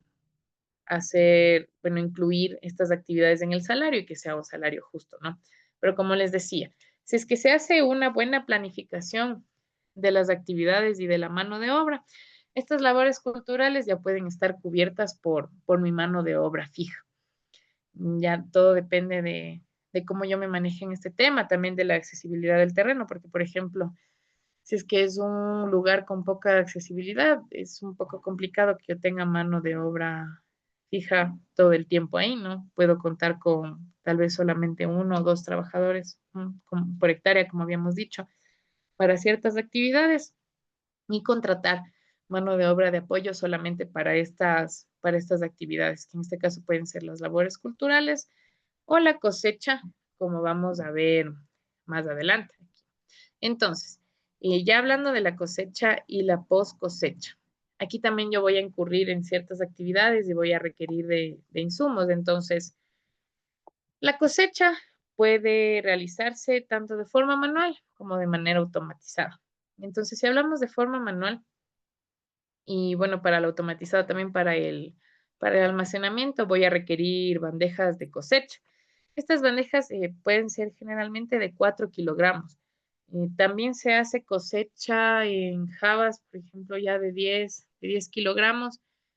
No se puede hacer en contenedores de mayor capacidad, porque los arándanos, incluso las variedades, por ejemplo, las variedades más resistentes pueden cosecharse en jabas, ¿no? O sea, las de piel más dura, como habíamos dicho. Pero si es que yo tengo una variedad que es muy delicada, lo mejor es hacerlo en canastitas de 4 kilogramos para que no sufran aplastamiento las frutas, porque de nada me sirve que yo haya hecho una excelente planificación de costos, un muy buen manejo agronómico, si en la parte de la cosecha voy a perder la mayor cantidad de la fruta. Entonces, eso es algo que se tiene que considerar. En cuanto a insumos, la cantidad de bandejas que yo voy a necesitar, tengo que proyectarla considerando nuevamente cuál va a ser mi rendimiento esperado, en qué año de producción estoy, y entonces ahí también voy a ver el número específico de bandejas que yo necesito. Entonces, si es que yo tengo proyectada una producción supongamos, en mi predio, de 10 toneladas al año, 10 toneladas de fruta, yo no voy a tener que comprar mm, el número de bandejas por 4 kilogramos, o sea, para cubrir las 10 toneladas, porque yo solamente necesito las bandejas para la producción estimada que va a ser diaria, ¿no es cierto? Bueno, el despacho de la fruta igual tiene que hacerse de forma diaria por el tema de la durabilidad que les decía. Entonces, considerando cuál va a ser mi rendimiento esperado, yo ya puedo tener el número de bandejas que voy a requerir para la cosecha. También hay algunos extractores manuales, son una especie de guantecito que se coloca, si es que yo quiero incurrir en eso para el bienestar de mis trabajadores, para poder agilizar un poco las labores, también puedo hacerlo, eso ya está a criterio pues, de mí y se establecen también los costos con base en eso, como les decía, ¿no? También debo incurrir en comprar correas de hombro para que mis trabajadores estén cómodos para llevar las bandejas. Esto también es muy importante. Y en caso de que vaya a ser una cosecha automatizada, voy a incurrir en el costo de la maquinaria, ¿no? Hay maquinaria para cosecha autónoma, semiautónoma, vamos a ver un poquito más adelante, a más detalle cómo es la maquinaria para que ustedes puedan darse una idea, pero en cuanto a costos, si es que va a ser cosecha manual, lo que tendría que considerar son los implementos que voy a utilizar. Y si es que hablamos de maquinaria automatizada, pues el costo de cosecha automatizada, perdón, pues el costo de la maquinaria como tal. Entonces, ya en post cosecha, nosotros tenemos, bueno, dos grandes formas de comercializar, ¿no? La comercialización a granel. Entonces, en este caso, voy a tener que considerar los costos de transporte a la sala post cosecha, si es que ya es, por ejemplo, un predio muy grande en el que yo tengo que utilizar un vehículo para llevar la fruta desde ciertas zonas hasta la sala post cosecha, hasta el centro de acopio, considero estos costos también. Y si es que voy a utilizar ya enfriamiento, hay algunos mecanismos de enfriamiento en las salas post cosecha más tecnificados. Todo depende de cómo yo vaya a comercializar y de cuál es el mercado de destino, pero voy a tener que considerar también cuánto se gasta, por ejemplo, de extra, ¿no? Porque una cosa es considerar los servicios básicos de luz y otra cosa es la energía que yo voy a utilizar para el enfriamiento en la sala post cosecha. Entonces, estos son los costos que yo también debo tener en cuenta. Ahora, si hablamos del empaque, por ejemplo, si es que en mi predio yo ya le voy a dar valor agregado a la fruta y voy a hacer el empaque ahí, también voy a tener que incurrir en el costo de los envases. Como les decía, aquí sí es obligatorio que yo ya cuente con una sala post cosecha que tenga un mecanismo de enfriamiento rápido. Entonces, voy a considerar todos los costos adicionales que me genere esta actividad. También se tiene que tener en cuenta que debo tener un transporte aséptico todo el tiempo. Tengo que hacer desinfecciones constantes de los vehículos en los que se haga el transporte. Ahora, por ejemplo, algo que se tiene que tomar en cuenta, que es importante mencionarles, es que yo jamás puedo utilizar vehículos que se usen para el transporte de pesticidas para luego transportar fruta fresca. Entonces, eso es imposible. Entonces, también si es que, por ejemplo, como les decía, fuera una finca grande y tuviera que adquirir un vehículo solamente para el transporte, eso también se tiene que considerar. En el caso de que haga un empaque automatizado, también en las máquinas empacadoras, depende del proyecto que yo me proponga, pero estos son algunos de los ejemplos de los costos en los que yo puedo incurrir. Entonces, la idea aquí, y más que establecer los costos, era poder definir cuáles son todas las actividades que tengo que hacer y con base en ese esquema, no en ese arbolito que voy siguiendo, ir definiendo ya cuáles van a ser los insumos en los que yo voy a incurrir, mano de obra extra, tal vez. Entonces, ese es el objetivo de hacer este diseño de la ingeniería del proceso como tal. Ahora, estas recomendaciones generales para el manejo post cosecha es importante que ustedes tengan, como les decía, el medio de transporte solo debe usarse para este fin, si el vehículo se usa para transportar otro material debe lavarse y desinfectarse, en ningún caso puede ser usado para el transporte de animales o pesticidas, la fruta debe mantenerse en un ambiente sombrío y fresco, tanto a granel como embalada, y si el predio cuenta con una cámara de frío, debe estar a una temperatura de más o menos 2 grados centígrados. La fruta debe entrar lo más rápido posible al frío y mantenerse a una temperatura que sea equivalente a la de los camiones. Esto de la temperatura equivalente se refiere a la cadena de frío. No sé si ustedes han escuchado este término. Y la cadena de frío no es nada más que una vez se cosecha la fruta, se mantenga la misma temperatura desde que se almacena, se transporta, hasta que se coloca ya en percha para venderse, si es que es el caso, ¿no? Ya en comercialización directa al consumidor se dan otras cosas. Entonces, eso es la cadena de frío y eso es importante considerarlo también. Ahora, los costos adicionales en los que yo puedo incurrir en el tema de la comercialización, ya depende, por ejemplo, si es que yo voy a exportar, hasta qué punto está hecho el acuerdo de exportación, si es que solamente para dejar en puerto de origen, que sería lo mejor, si es que ya voy a entregar en puerto de destino, también van a ser los costos, por ejemplo, de los permisos, que ya veremos un poquito más adelante igual, o igual si es que ya voy a hacer un empaque para la comercialización directa en supermercados, el costo adicional de los tratamientos. Entonces, yo una vez tengo definido mi esquema, ya voy a ver cuáles son los costos en los que voy a incurrir para ya más adelante hacer el cálculo y la planificación, como vamos a ver en nuestras siguientes clases. Entonces, estas son las referencias que les comentaba, que ustedes pueden visitar, van a tener ahí en su material, en las diapositivas. Y con eso finalizamos la clase del día de hoy. Les agradezco mucho su atención. Si tienen preguntas, pues ahora es cuando podemos disipar sus dudas.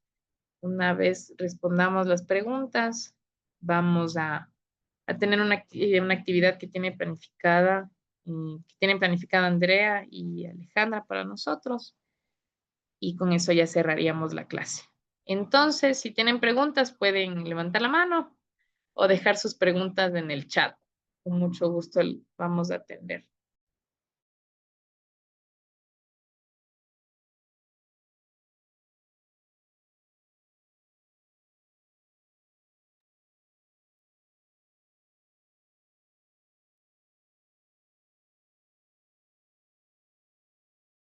Buenas noches. Bueno, tenemos una pregunta en el chat de Lenin Javier Velázquez. Nos dice, buenas noches, ingeniera. Felicidades por la presentación. Perdón por entrar a la mitad de la clase. Tal vez se explicó el contenido y la proporción que debe contener el sustrato.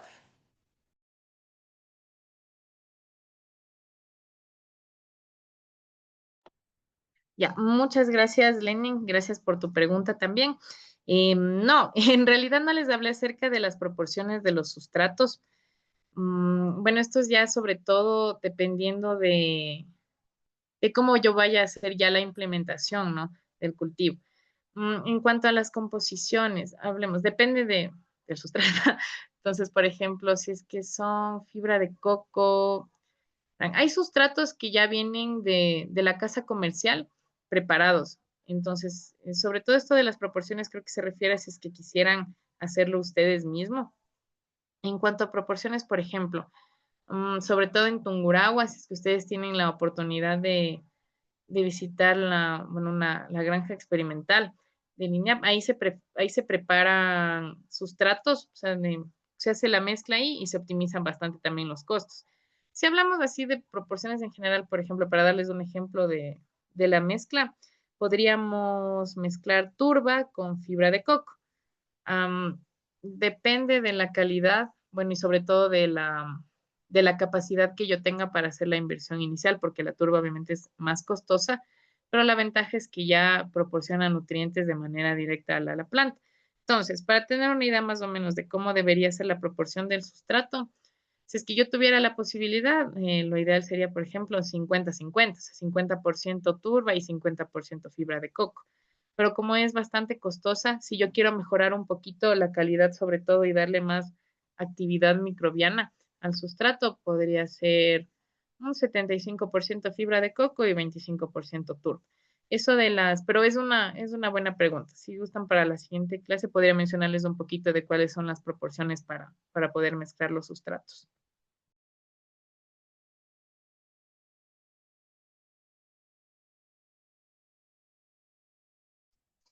Dije, buenas noches.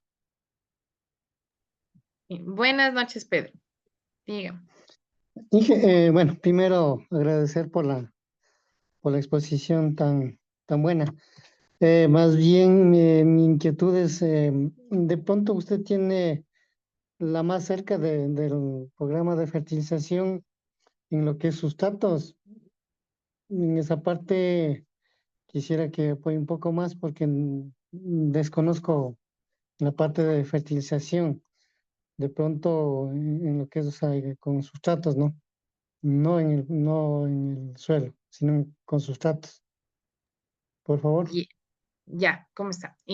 A ver, más o menos creo que yo entiendo, o sea, si ya se tiene un plan de fertilización que ustedes puedan Sí, utilizar como referencia.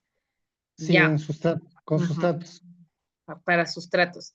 Un plan de fertilización así diseñado. Bueno, más o menos yo tengo, puedo compartirles igual. Así yo también quedé en enviarles el contacto de un proveedor para plántulas. Puedo compartirles igual, les dejaría para la siguiente clase el documento porque ahorita no le tengo. Yo Por hice favor. para mi tesis, un plan de fertilización, pero solamente para macroelementos. Ese les puedo enviar, pero como les decía, sí tiene que ser específico el plan. Ese le pueden utilizar como referencia, ahí están los insumos que más o menos se van a utilizar es para una proyección de la variedad Emerald. Pero así ya, así completito y específico, ahorita no, ya depende mucho, porque igual cambia el plan para cada sustrato por la asimilación. Pero ese ya les puede servir como referencia. Sí, por favor, Inge. Ya, no se preocupen, ya les comparto. Ya, muchas Listo. gracias. Vale, muchas gracias. Tenemos la manito alzada de Juan Vera. Ya, gracias. A ver, Juan, cuéntanos. Bueno, gracias, ingeniera, muy amable y excelente presentación. Eh, Básicamente mi pregunta, y pido disculpas, creo que tal vez comencé a leer el manual que usted nos envió gentilmente, que ustedes nos enviaron gentilmente por el Google Drive. Entonces lo estaba revisando y verifiqué que en relación al tema de la demanda nutricional de nitrógeno del arándano, se está aconsejando en los primeros 2 años 18 kilos por año, o sea, unos 36 kilos en ese intervalo de tiempo. Pero eso es por hectárea.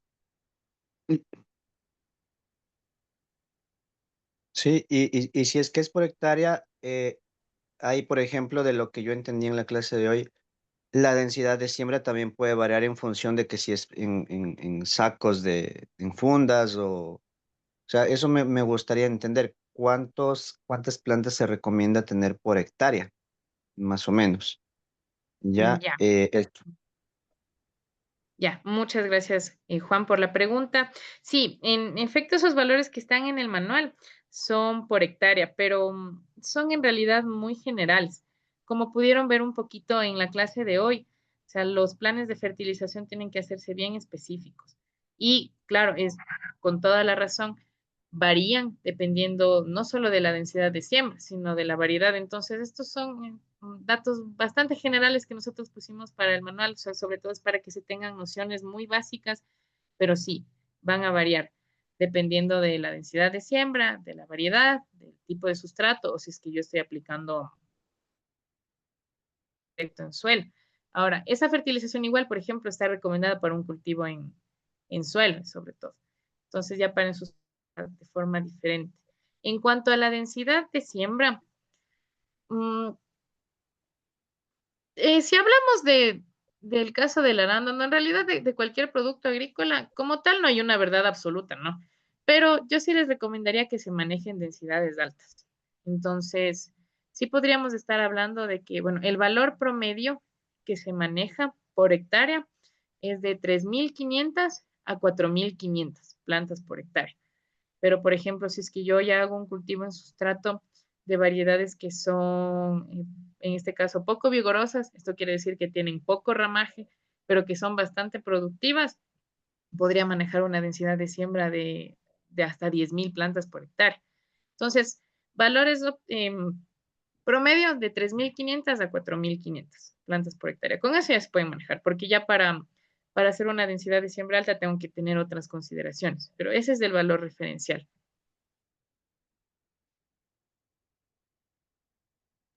Gracias. Y adicionalmente me pareció súper interesante la diapositiva que usted mostró en relación a la producción esperada.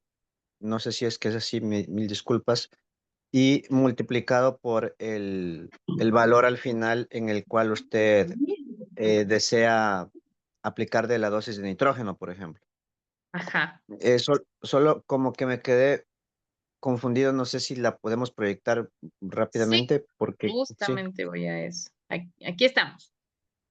Ya, no sé si se puede ver.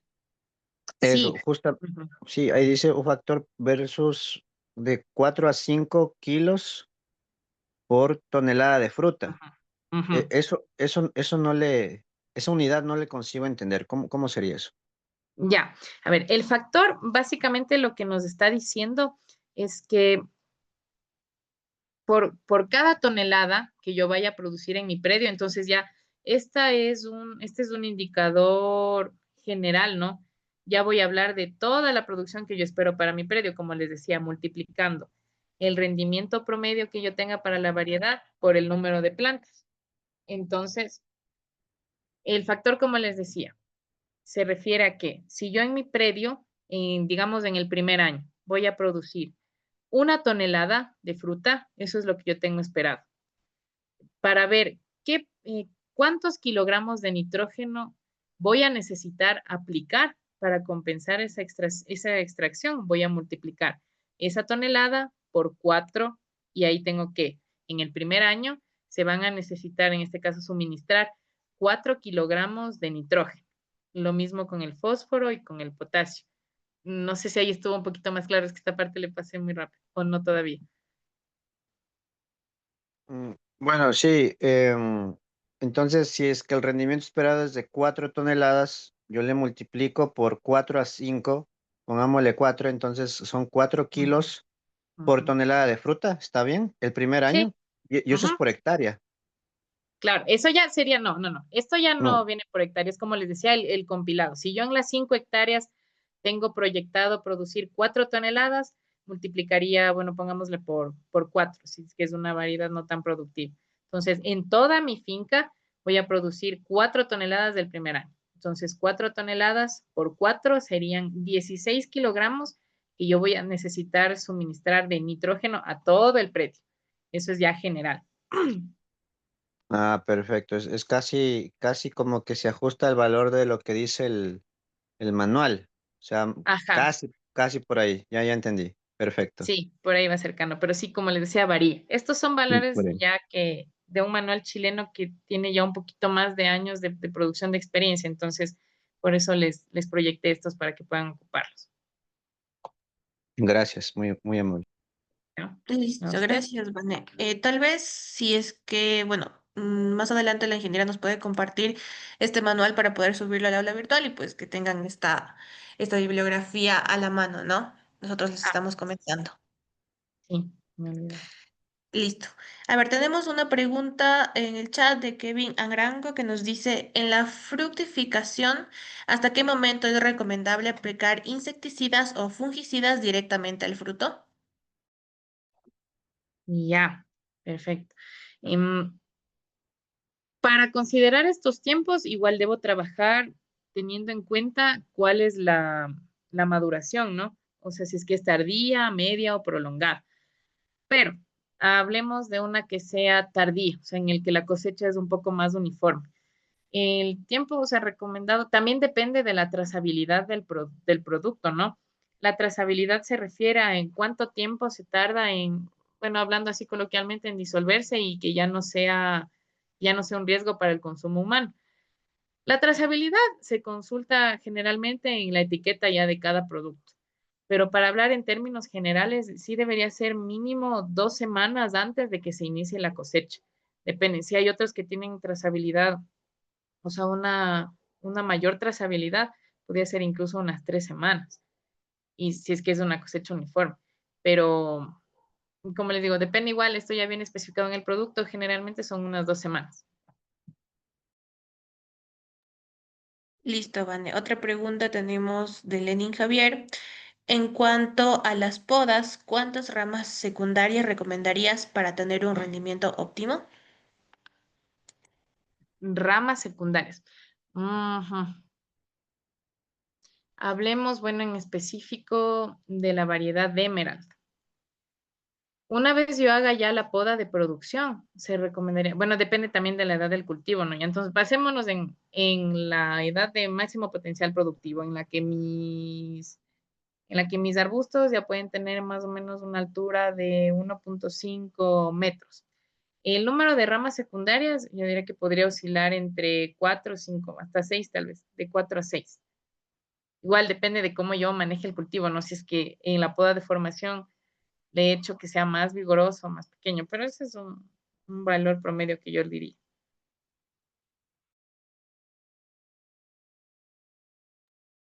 Listo, Vane, muchas gracias. Creo que no hay preguntas por el momento, aunque les damos un minutito más, por si tal vez desean abrir el micrófono o dejarnos una última pregunta en el chat. O si no, pasaríamos directamente ya a la actividad que tenemos para finalizar la clase.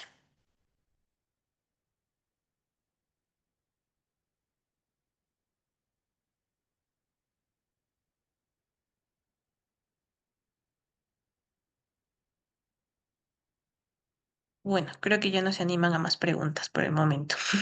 Entonces continuemos con la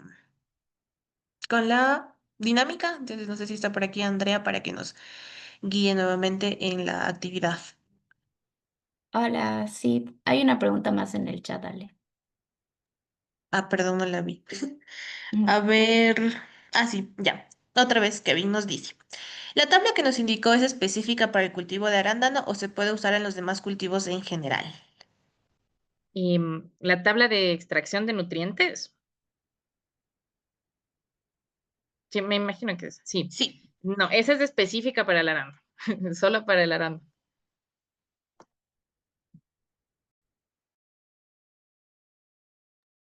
listo. Entonces, creo que ya hemos terminado con las preguntas.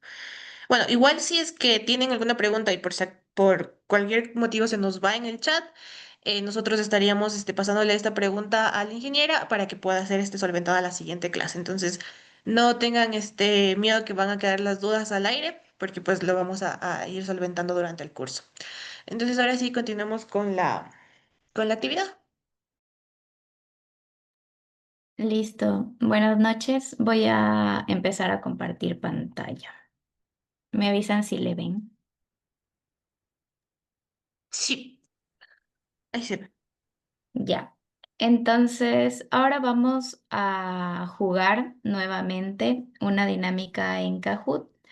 Para entrar, ustedes tienen tres opciones desde cualquier dispositivo. Pueden ingresar al link que les voy a dejar en el chat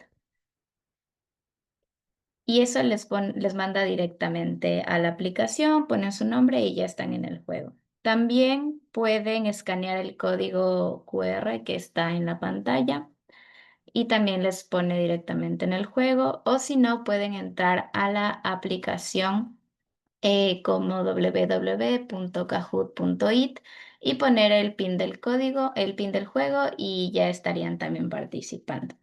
Mientras se siguen uniendo, les explico un poco. La idea es súper sencilla. Yo voy a proyectar en la pantalla una serie de preguntas con varias opciones de respuesta. Cuando aparezca una pregunta, verán las opciones de respuesta en la pantalla principal de sus dispositivos. Entonces solo tienen que elegir el color o la figura que corresponda a la respuesta correcta. Y aquí lo importante es contestar bien, pero también hacerlo rápido porque cuando contestas más rápido te dan más puntos. Al final se mostrará un podio con los tres primeros lugares. Entonces, ahora que ya sabemos tal vez un poquito más de cómo funciona, igual recordarles que lo importante es divertirse y que todos aprendan juntos. Entonces vamos a esperar un ratito a que se acaben de unir y ya empezamos.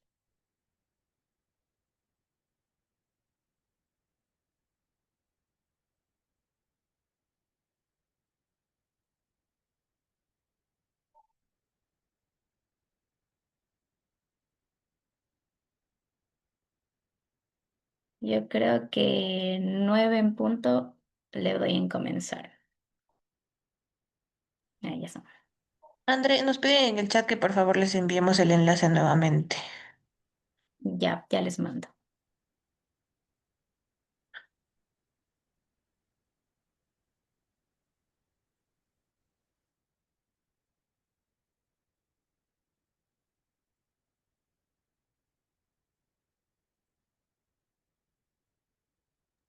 Esperemos un momentito más porque algunas personas creo que les falló el internet, salieron y están volviendo a ingresar.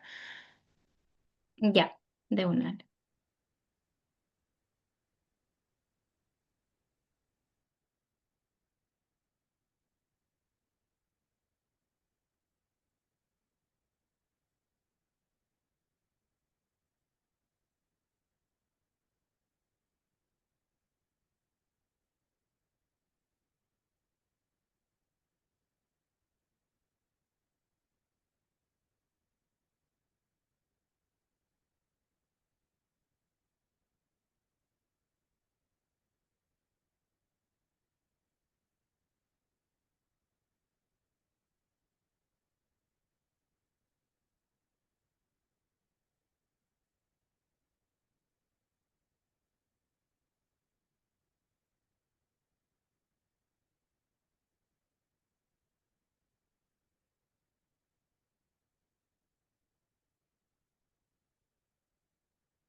Ya, bueno, vamos a empezar.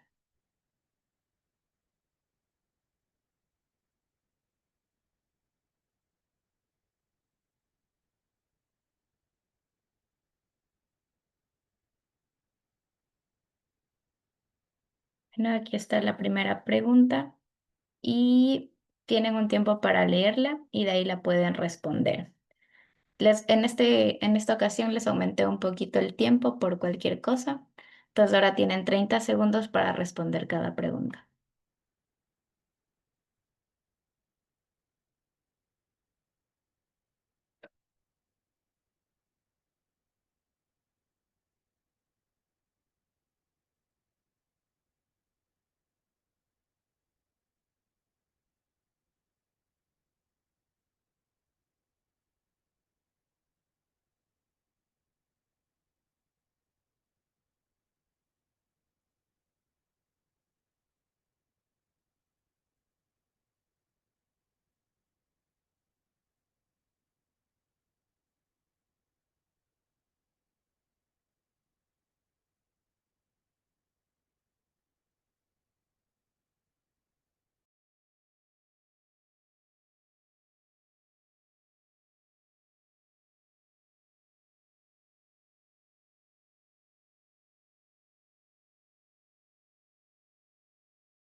Listo, estos ahorita van a aparecer los tres primeros lugares. En tercer lugar quedó Kevin, en segundo Christopher y el primer lugar se lo llevó Alejandro.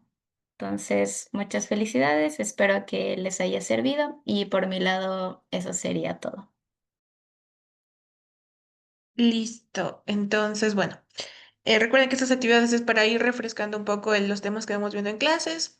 También recuerden que tenemos una autoevaluación del módulo número 1 que acabo de finalizar en la plataforma para que la vayan resolviendo durante este fin de semana. Si es que ustedes tienen cualquier problema con la plataforma o cualquier inconveniente con algún tema del curso, o sea, en logística me refiero, no duden en escribir al número con el que pues se comunicaron anteriormente para realizar la inscripción, que nosotros estaremos prestos en ayudarlos. Así hemos finalizado esta clase. Nos vemos el próximo martes a las 7 de la noche. Muchas gracias.